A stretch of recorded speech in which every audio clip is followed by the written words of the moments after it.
Buenas noches. Vamos a hablar de cuadro de mando integral. Esta vez vamos a hablar de el segundo capítulo. En esta parte entonces iniciamos con la importancia del cuadro de mando integral, que sería medir y confirmación de los logros. Es la medición de lo que se proyectó y, y qué se logró. Entonces es como volver a realizar esa, esa, esa proyección para poder saber qué fue lo que se hizo, ¿cierto? El cuadro pues tiene como importancia inicial sería como medir, a ver en qué parte pues de porcentaje, qué parte quedó ese objetivo que se utilizó para hacer lo proyectado. Aquí en este capítulo hablan sobre las perspectivas dentro de un cuadro de mando integral. Entonces, sobre la perspectiva financiera del cliente, proceso interno, información y crecimiento. En la financiera se habla sobre cómo se hace ese presupuesto, qué se necesita, cómo se lograría, de dónde saco los recursos, qué debo de utilizar, qué debo de obtener, qué tiene la empresa, o sea, todo lo financiero. En la parte del cliente sería abarcar a qué cliente quiero llegar, qué tipo de cliente se separa. Los clientes se separan por edades o dado el caso por gustos, pero normalmente se sectorizan por edades. Y pues dependiendo del producto que yo tenga, entonces se va a tener diferentes clases de clientes. Ejemplo, si de edad de 10 a 20 años, pero entonces tengo varios productos para esta edad. Entonces, esa parte es solamente para sectorizar los clientes. El proceso interno habla sobre el cliente interno, en sí serían como los empleados y los colaboradores. Eh, cómo los debo de tener, la estructura organizacional de los empleados, buscar sus cualidades, sus estudios, sus logros y saber en dónde debo colocar para poder alcanzar esos logros de ese cuadro de mando integral. La última perspectiva sería formación y crecimiento.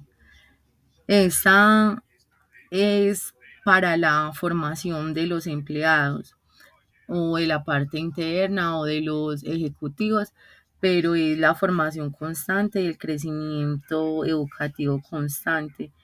Ese es como el aporte que da la empresa para los empleados, para poder que ellos crezcan dentro de la empresa y la hagan crecer a ella también. El cuadro de mando integral, ahí dentro de este capítulo, habla sobre la creación de la vinculación de los procesos múltiples para crear una sola estrategia. Es decir, la vinculación de todos los procedimientos, de esas perspectivas que se toman, de todos los procedimientos que hago dentro de las perspectivas. Entonces, una sola creación para hacer una estrategia, ¿cierto? La estrategia se mide por medio de una relación causa-efecto o inductores de actuación. La relación causa-efecto habla sobre, por ejemplo, usted hace un presupuesto. Si usted tiene un presupuesto, usted tiene que relacionar si yo me presupuesto a vender tanto, pero si yo no vendo eso, ¿qué pasaría? ¿Cómo lo organizaría? ¿Qué efecto traería para la empresa o para las, para los balances financieros? Entonces, ahí habla pues ahí se crea todos los presupuestos, pero crean el efecto, cómo lo voy a contrarrestar en esa parte, en caso de que funcione y en caso de que no funcione, porque también deben de estar esperando a que funcione, pero deben de tener una propuesta para que funcione y cómo voy a invertir ese dinero que me gané. Y en los inductores de actuación es lo mismo que pasa después del efecto, ¿cierto? Que es lo que yo digo, que es la forma como se preparan para llegar a ese punto que necesitan, para lo que ellos están haciendo. Es decir, por ejemplo, si yo digo que voy a producir 100 maletas, entonces en 2 semanas, ¿qué pasa si no las produzco? ¿Y qué pasaría si las produzco? Entonces, esa es la parte de la actuación, los inductores de la actuación. ¿Y cómo lo lograría si en caso de que lo produjera? ¿Y qué efectos traería si lo produzco o no lo produzco?